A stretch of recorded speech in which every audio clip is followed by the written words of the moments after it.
talaga naman kukunin po tayo ng Panginoon ng napakaganda sorpresa galing sa ating Lord. And for this evening, muli tatawagin po natin ang ating Bishop Keeper, our Bishop Herman. Alam mo po natin po.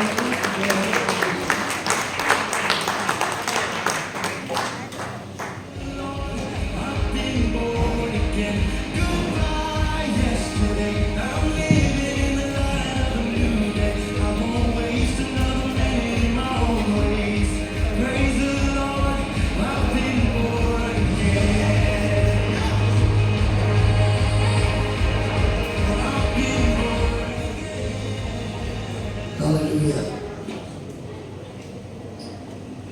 The Lord is here. Amen. Do you believe that? Amen. Alam nyo, it is always in the heart of God to visit His people. And tonight, we will allow that to happen. I'll talk about divine visitation.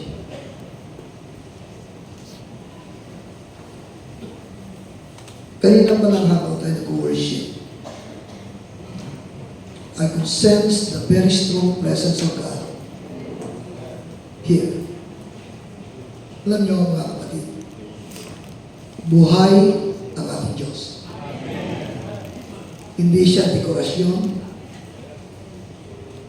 At ang pagsamba natin, hindi lang emotion, hindi lang feelings, totoo siya. And tonight, it is my prayer, mga kapatid, that you'll have an encounter with Him. Hindi ko alam ang ating mga situations, but God knows. Alam niya ang ating mga situation. Kung iba sa atin, alam ni Lord na, you know, while you are smiling in the outside, pero sa puso, you're crying. Alam niya yan. Alam niya yung ating mga struggles. At alam niya na meron kang mga panalangin. Ang tagal na. You are longing for an answer. Lord, kailan ba to? And you know what? There are occasions, kagaya na ganito, na pwedeng bisitahin ka ni Lord, ipuin ang puso mo, gumawa ng himala, and you will be amazed, and you will be surprised. Amen?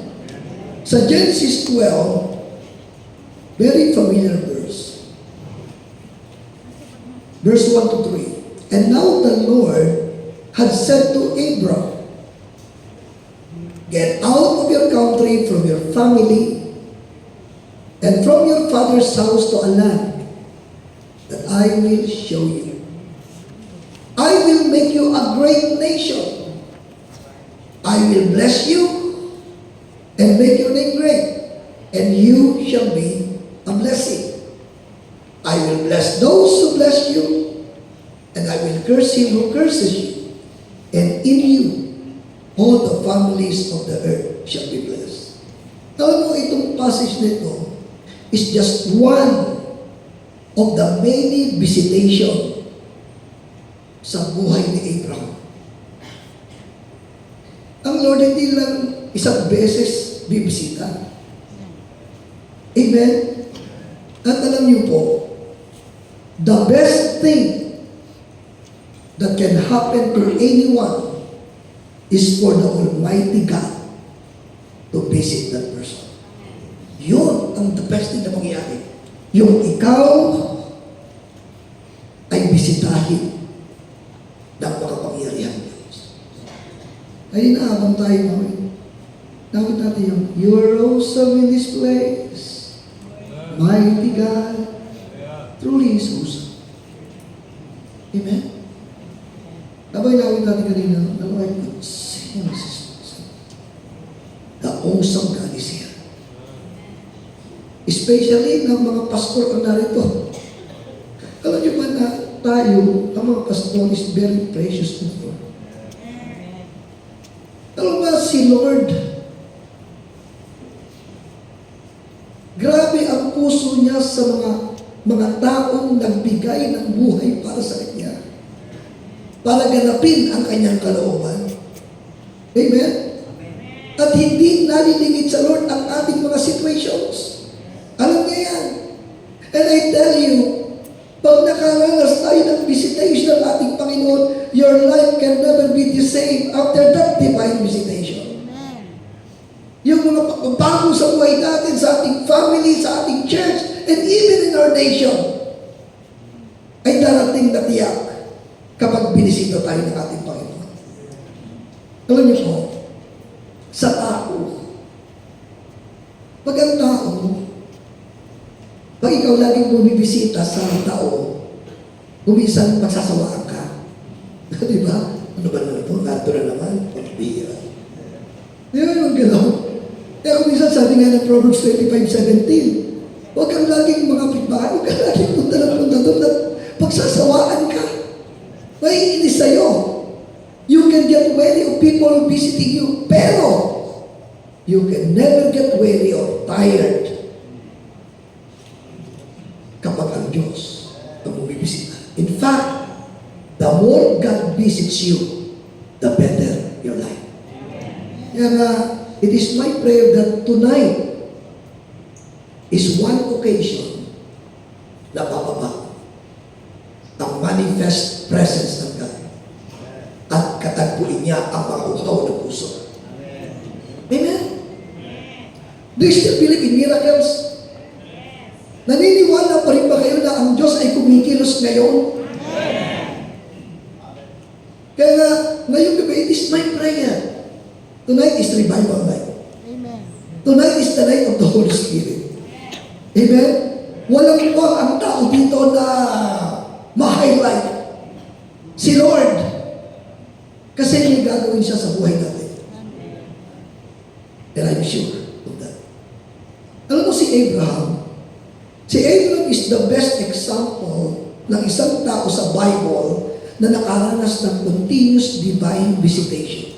Hindi lang siya binisita ni Lord ng minsan. Hindi. Several times. Katunayan, pag binasa mo ang Genesis chapter 12 hanggang Genesis 22, at least 8 pagkakataon, 8 different instances na binisita ng Diyos si Abraham. Kaya nga, ang dalayan ko may convention nito. Mula pa kanina, binibisita na tayo ni Lord hanggang matapos ang convention ito. Amen? At ititatak sa ating isipan, wow, on the 27th convention, hosted by the Kalamba Pastors Alliance, ako'y binisita ng Panginoon at may nangyari sa aking buhay. Amen? Kaya alam mo, tonight, we are going to declare that this is an altar at ang sino man na nagdidesire na nauuhaw, Lord, I want that visitation in my life. Sabi mo sa akin, wala akong pakialam sa'yo. Ang kailangan ko, bisitahin ako ng Panginoon. Amen? Hallelujah! Alam niyo po, si Lord, napakaraming pagkakataon na si Lord bumibisita eh. And napansin ko, for example, one time, dumalo yung isang kabataan sa isang gathering lang. Kasi iniisip na ako ng mga, pero meron siyang need. Alam niyo, nung habang ongoing ang gawain ng Panginoon, kinausap siya ng Panginoon that time, yung pala meron siyang sakit. At alam niyo, ang isang pagkakataon na nakaranas niya, nung kami ni Pastor Gary ay nagpunta sa Cavite, at merong isang kabataan, bata pa mo, I don't know kung ilang taon siya, pambirang butas pala ang puso. At umatin sa gawain, hindi niya naisip siya pagkagalingin, o wala sa kanya yun. Pero when the Holy Spirit came down, nung bumaba ang Panginoon, we just prayed over. Tapos na, wala na.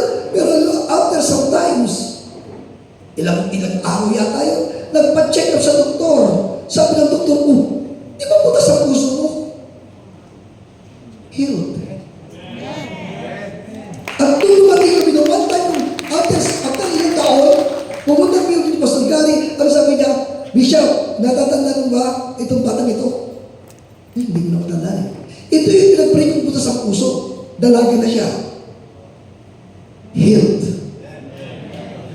Mga kapatid, I tell you, when God visits us, may mangyayari. Amen? Kaya nga, it is my prayer na ganun ang mangyari ngayong gabi sa atin. God can visit us directly. And ako'y naniniwala, ang daming mga men and women of God dito. And we can be a channel to facilitate the very presence of God. Amen? Ano bang benefits niyang divine visitation? Bakit kailangan natin yan?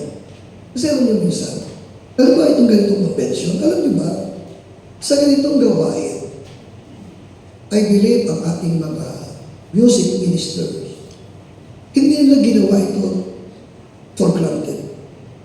They did not treat leading worship lightly. Nag-pray yan. Nananangin yan kasi alam niyo ba, ang praise, ang worship, praise brings the presence of God. Kaya ngayong gabi, I really sense God's presence. Even right now, nararamdaman ko talaga na may gagawin ang Diyos. Hindi ito cliche. Alam mo, minsan sabi na, may gagawin ng Diyos. Kikilos ang Diyos. Pero wala naman nangyari. I could sense talaga in my spirit. Hindi ko alam ang sitwasyon, pero nangako si Lord, tonight, He will visit you. He will visit you. Hallelujah. Bakit tingnan mo ang katabi mo? Sabihin mo sa kanya, huwag mo kong pakialaman. Bibisitahin ako ng Panginoon. Kasi, gusto ni Lord talaga maranasan natin siya. God wants you to have a better understanding kung alam mo, pag binisitahin pa may nangyayari. Alam niyo po, at least sa Bible, at least merong results. At least may apat na impactful things na nangyayari kapag ka may divine visitation. Alam mo kaya ko ito sinishare sa atin, mga pastor? Tayo mga lingkod ng Diyos. Gusto ni Lord, hindi theoretical. Ayaw ni Lord na alam mo lang ito by head knowledge.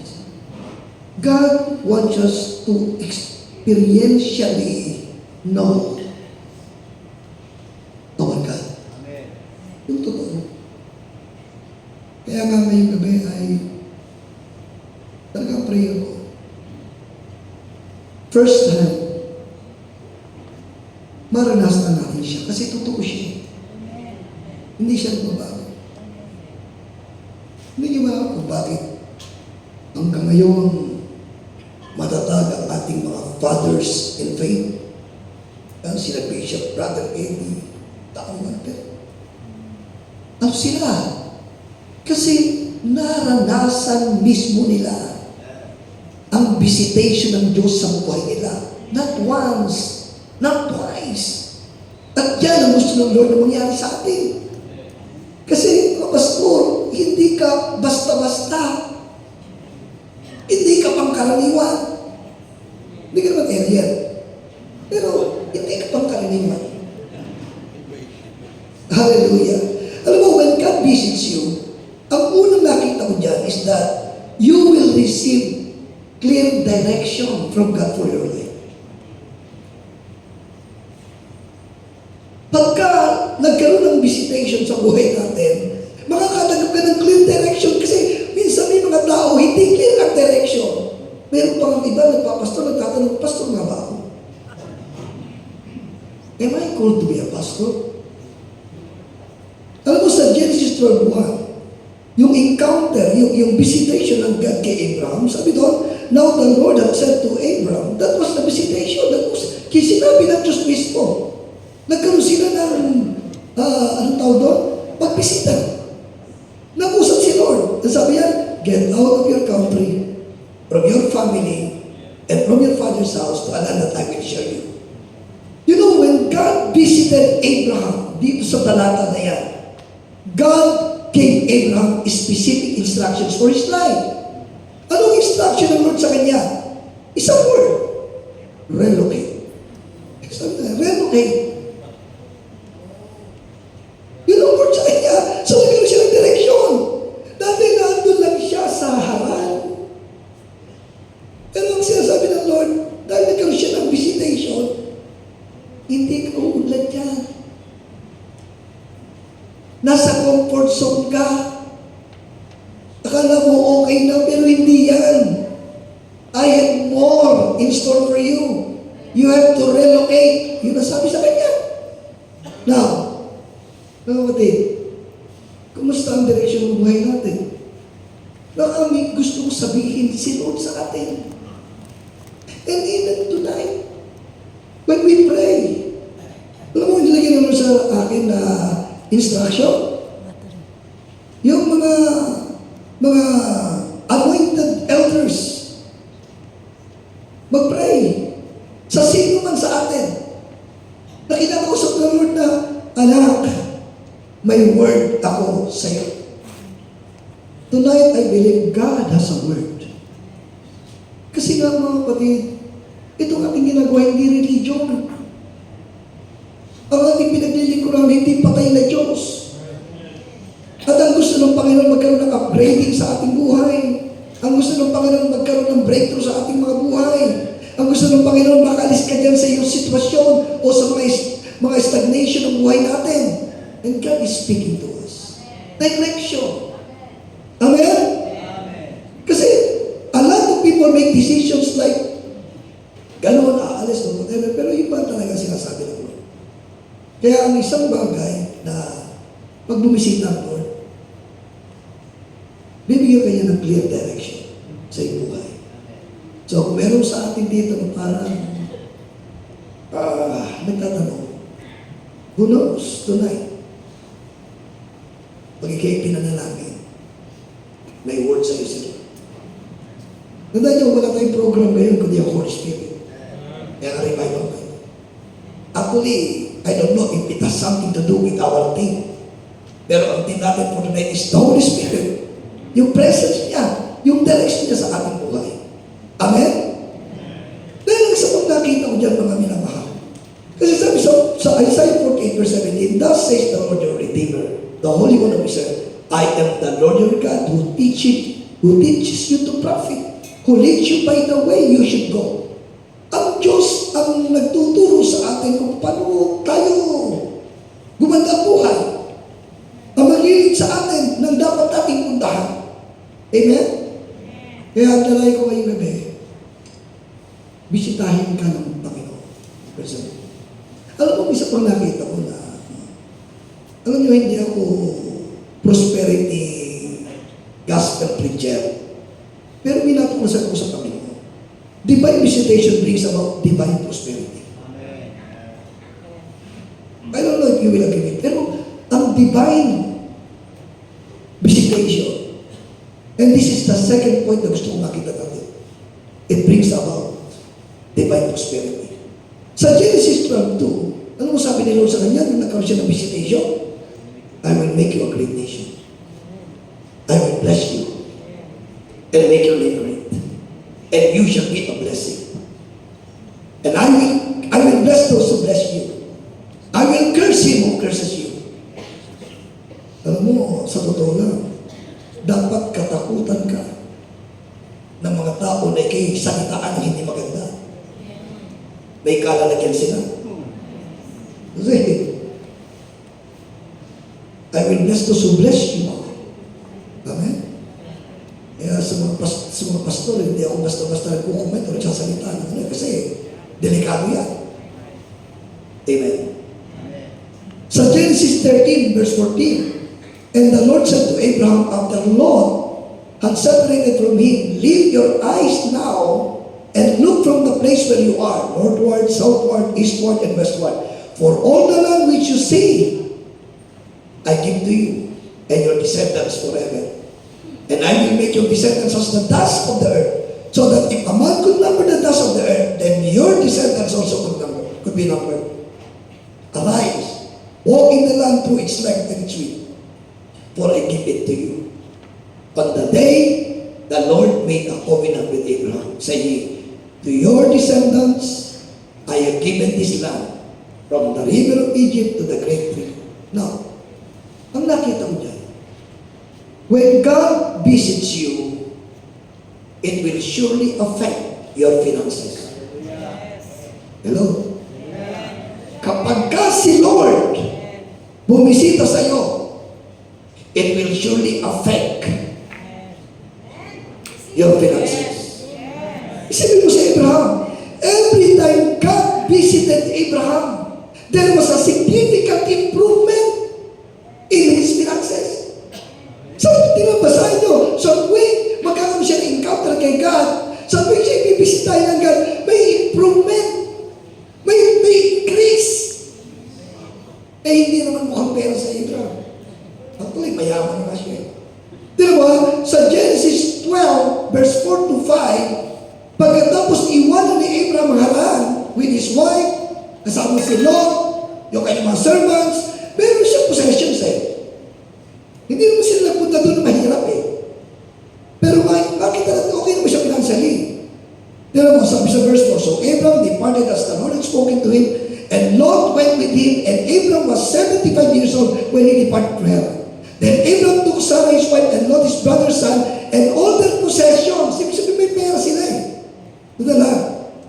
Pero pagkatapos ng visitation ng God kay Abraham sa Genesis 12, sabi ng Genesis 13 verse 1 and 2, kung babasahin nyo, he became very wealthy in livestock and in silver and gold. Even if you are okay financially, God can still improve your finances. Pwede pa rin niya ikaw dalhin sa mas mataas na level financially. Si Abraham, he continued to increase financially with each visitation from God. Kaya alam mo, mga kapatid, isa ito pala kaya pala napakagandang tayo na bibisita ng Panginoon. May nangyayari. May improvement. Alam mo, by Genesis 24, after several visitation from God, ang sabi sa Genesis 24, 34, and 35, the Lord has blessed my master abundantly. Ang nagpapatuto si Elisa, yung kanyang servant, and he has become wealthy. Wow! Yan ang dahilan kung bakit we need to enjoy the continuous season of divine visitation, Lord. Para sa ganon, our finances can move from one level to a higher level for God's glory. Amen? Now, at kung ikaw naman ay hindi okay financially, hindi ka kagaya ni Abraham, talagang kumbaga hirap ang buhay mo, struggling ka sa finances, dahil pati yung pagkain, napakalaking problema sa iyo. Yung sabi na 3 times a day, parang one time a day na lang. Gano'n man kasama ang iyong finances, naloko ka man, na-bankrupt ka, whatever, mga kapatid, pag binisita ka ng Diyos, God can totally transform your finances. Ano ba sabi ng Isaiah 51 verse 1? Listen to me. You who follow after righteousness, you seek the Lord. Look to the rock from which you were hewn, and to the hole of the pit from which you were dug. Look to Abraham your father, and to Sarah who bore you. For I called him alone, and blessed him, and increased him. For the Lord will comfort Zion.